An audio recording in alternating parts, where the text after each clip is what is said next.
video 2 here. And so you've solved video 1, all right, style 1. Style 2 is coded, all right, and so coded's characteristics are round, even spaced, and very systematic. So if we look at coded, all right, you'll see it kind of like a DNA sequence or kind of like a computer code or the matrix kind of thing, but it generally has all even spaces, okay, and again, it's a very systematic look. It's a little more organic than this one, but it's very systematic.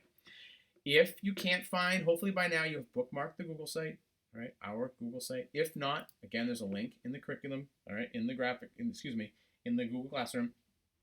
It'll take you to the main page where you go to sophomores, week 1 and 2, okay, digital illustration 2, you'll get there. So just like last time, I'm going to take coded and I'm going to drag and drop right down there, all right, just so I have it. I am going to go into my Illustrator file. Hopefully you saved the previous file because you're going to need it, all right.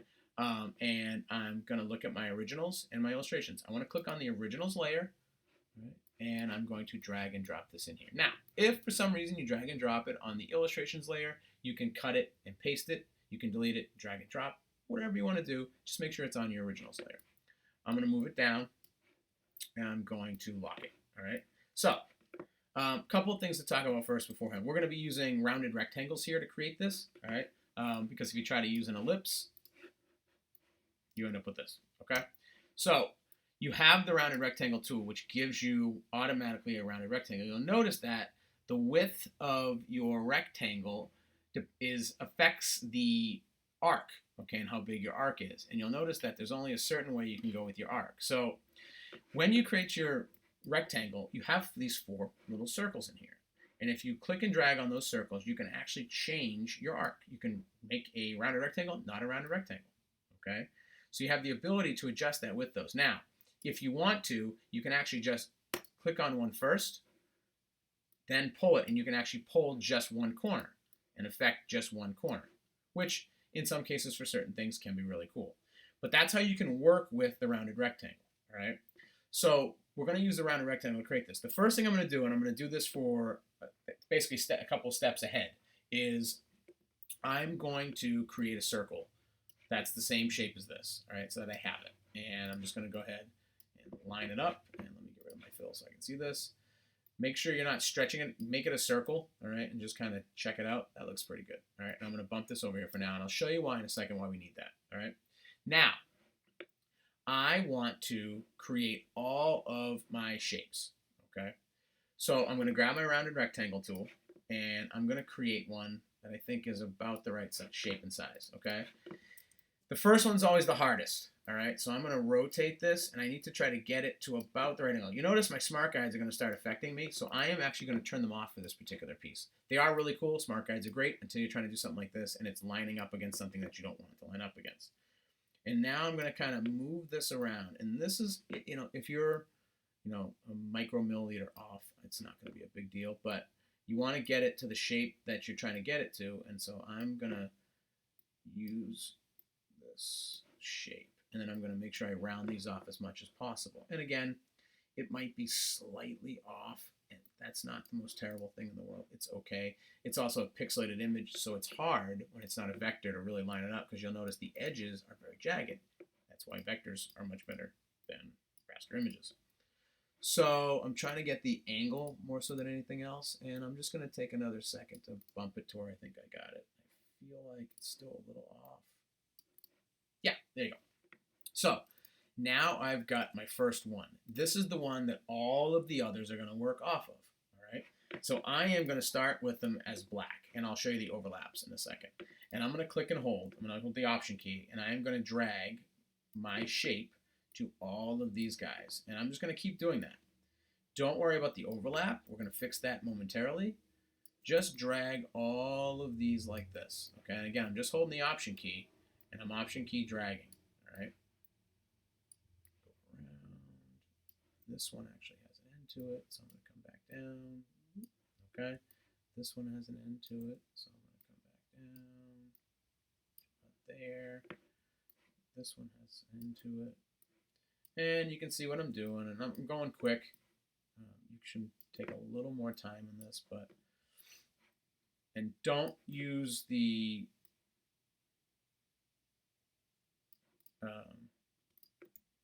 rounded rectangle tool to create your ellipses. Use the ellipse tool. So I'm going to tuck this here, then I'm going to pull this off, and all I'm going to do is I'm going to take this one, and I'm just going to make it a different color for now, and let me pull this here like this, because this one's on top. I'm going to drag this guy down, make sure he's in front of this guy, all right, and you see what I'm doing. I'm just basically lining these up. Now I'm going to get an ellipse. Hold the shift key. It's an ellipse. Okay, it's not a partial ellipse. It's an ellipse. All right. If you hold the shift and the option, you can scale a circle inside from the center, which is super nice when you're trying to do this. All right, so there's my circle. And you're going to option click this circle. And I'm going to option click this circle. Now, how do you create this? Well, now we got pen tool. So that's a little quick reminder on the pen tool. We went over this in class, but let's go over it again. Click, click. It's a line. Click, click, it's a shape. Okay, let me turn on my smart guides. So I have those on. All right. With the pen tool, to create an arc, remember, it's a click and hold. I can drag and drop an arc. This is called a Bezier curve, if you really wanted to know. Takes a little getting used to how it functions and how you can bend it. Okay, you can also click, drag up or drag down, and you can change the height of your arc. All right. Now, immediately it wants to automatically go back to an arc. To start your line over, okay, or to start from a different point, you're going to click on that anchor point, and now you can continue your shape however you want to. All right. And remember, what's really great about this is if I use the direct selection tool, I can go back into each of these points, and I can really begin to adjust anything I want. I find Illustrator to be like digital putty that way, which is really, really cool. I could also, if I really wanted to manipulate it, I could use my add anchor point tool. All right, if something just wasn't working right for me, and I can add anchor points and adjust it. Okay, but that's your pen tool. We're not going to get too advanced in the pen tool in this particular piece. I am noticing that this one's not as round as the others, nor is this. So I want to make sure that that's rounded. And that was just bothering me, so I'm going to bring this down here. You'll notice it got less round. And that was just bothering me. Sorry. Okay. So back to our pen tool here. I'm going to grab the pen tool, click and hold. I got my multiple tools here. And I'm basically going to click here and right here to try to get a similar arc that they have. And I'm going to go back to my point here. I'll probably just go right across. I'll go right here, same thing. Okay. And you can mess around with this. I'm going to do this really quick for demonstration purposes. Then I'm going to finish it. And then with this particular shape, I'm going to hold the shift key. I'm going to select all three objects, and then I'm going to use the unite in the Pathfinder so it's one shape and I don't have to worry about it. Okay. And again, if you don't have your Pathfinder, it's Window, Pathfinder. Okay. Now I've got all my shapes. All right. And now I've got my circle. So what I'm going to do is I'm going to place my circle on top. So I can't see it, right? Okay, which is kind of a problem. So what I'm going to do is I'm going to grab this whole thing, all right? And actually, I'm going to go to my layers panel. I'll make it even easier. And I'm going to change my transparency, okay? So I'm going to grab this guy here, and I'm just going to drop the transparency down, okay? So I can see, and this is why I drew that circle before, just make my life easier. I'm going to bring the circle right on top of everything, all right? Make sure it's in front. And then all I'm going to do is grab all of these, and I'm going to say Object, Clipping Mask, Make. All right? And if I go ahead and bring, let me do this a different way because that might confuse you guys a little bit. Once I've got my circle here and it's in front, okay, I want to grab all of these guys and make sure their opacity is back up. All right? Now I do that step. I'm going to go to Object, Clipping Mask, Make. And what that's done now, okay, is it's a clipping mask. So clipping masks are just like they are in Photoshop, if you kind of remember. The object still exists. So if I double click, I can go inside, and you'll notice the lines still exist. They're all still there. Because I can go to Object, Clipping Mask, and I can release it.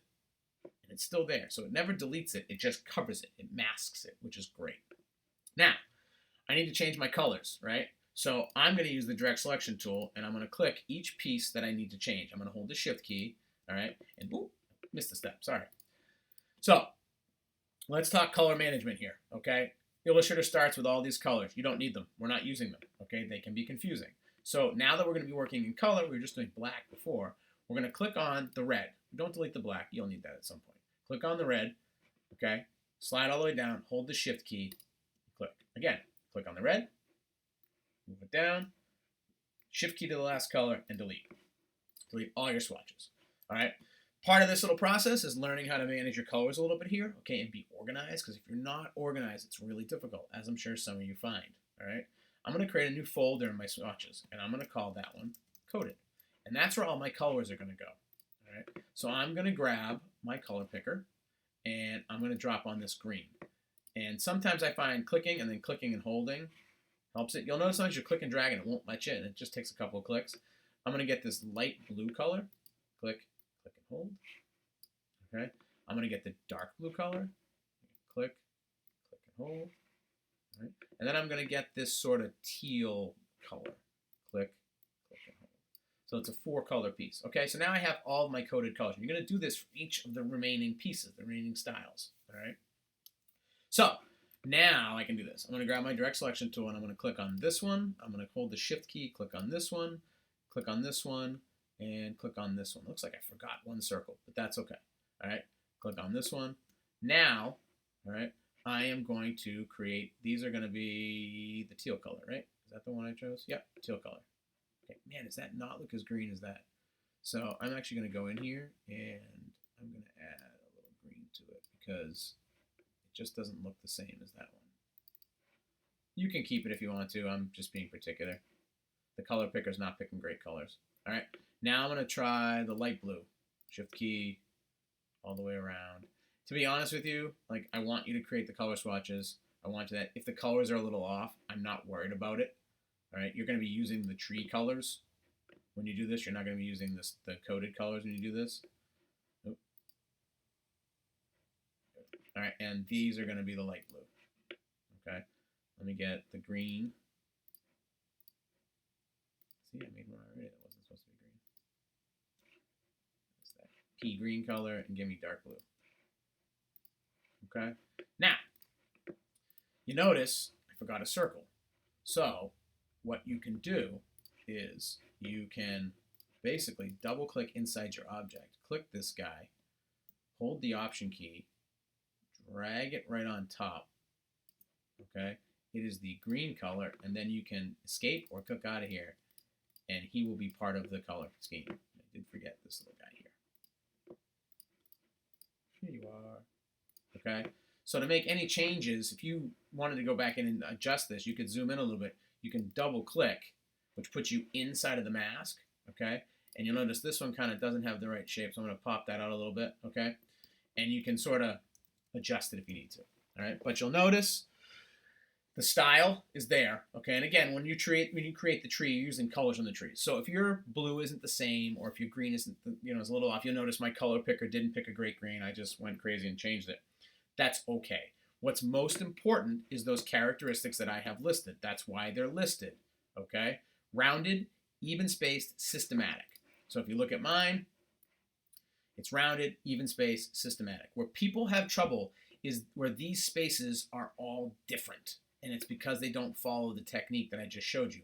This has all got to be the same spacing throughout, okay? It's like a maze, all right? And again, you notice this little bump, mine looks a little different. That's okay. I'm not, again, just mess around with the pen tool a little bit and see if you can't get it as close as possible. If you think you have another technique to do, you can do it, okay? But that's going to give you that coded style, all right? And now you can, again, starting to look at inside objects. So it has a clipping mask on it, but if I double click, I can go inside that clipping mask and edit anything I want. And then I just hit the escape key, okay? And I'm out. Now you'll notice if I double click on here, it shows me I'm Illustrator, I'm in the clipped group, and you can double click again and now I'm inside the rectangle. So I can actually go inside each piece within a group so I don't have to alter the entire group, which is really nice. And again, you can actually back out this way with arrows or just hit the escape key. All right. So now, just like I did before, I'm going back to my layers panel, clicking my originals, unlocking, getting rid of my coded, okay, going back to illustrations. This is masked, so it's all one group, and I'm going to drag and drop there. Now I'm going to file save, okay? You should name the file Okay, I know mine says Illustration 2 demo. You should name your file your name, okay, and then Illustration 2, okay, or you can call it Tree Illustration. One of the others fine, okay.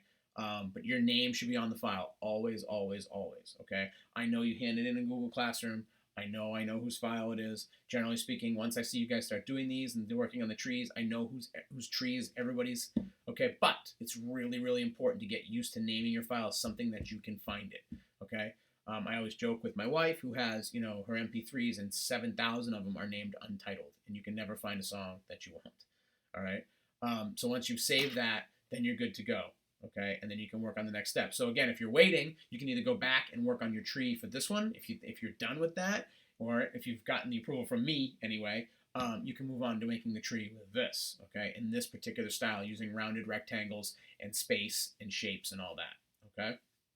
Again, if you have any questions, okay, make sure to go ahead and ask. Okay, go back and watch the video again. That's why we make the videos, okay? If you're really struggling, let me know, and I'll help you walk through it, okay? All right, thanks, guys.